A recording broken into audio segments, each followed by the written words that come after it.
ভারত বনাম ওয়েস্ট ইন্ডিজের প্রথম টেস্ট ম্যাচটিতে দেখা গেল যে ওয়েস্ট ইন্ডিজে ইনিংস ব্যবধানে এবং 140 রানে হেরে গেল ওয়েস্ট ইন্ডিজ।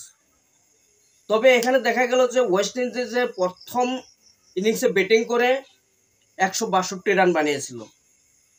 পরবর্তী ইন্ডিয়া ব্যাটিং করে 448 রান বানিয়েছিল 5 উইকেট হারিয়ে। তারপরে 5 উইকেট হারিয়ে 448 রান বানিয়ে ছেড়ে দেয়, ওয়েস্ট ইন্ডিজকে আবারও ব্যাট করতে দেয়। তবে ওয়েস্ট ইন্ডিজে আবারও ব্যাট করে 10 উইকেট হারিয়ে মাত্র 146 রান বানায়। তবে এখানে দেখা গেল যে ইনিংস ব্যবধানে হেরেছে প্লাস 140 রানে হেরে গেল ওয়েস্ট ইন্ডিজ। তবে ইন্ডিয়া কিন্তু খুব সুন্দরভাবে প্রথম টেস্ট ম্যাচটি ওয়েস্ট ইন্ডিজের সাথে জিতে গেল। তবে আশা করি পরবর্তী আরও যে সেকেন্ড টেস্ট ম্যাচটি আছে এই ম্যাচটি কিন্তু হতে চলেছে দিল্লি অরুণ জেটলি স্টেডিয়ামে।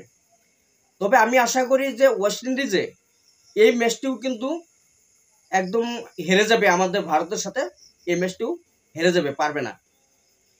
আমাদের ভারত আশা করি খুব সহজেই দ্বিতীয় টেস্ট ম্যাচটিও কিন্তু ওয়েস্ট ইন্ডিজের সাথে জিতবে। তবে তোমাদের এই সেকেন্ড টেস্ট ম্যাচটি নিয়ে কি মনে হয় যে ভারত জিততে পারবে কি না অবশ্যই কমেন্ট করে জানাবে।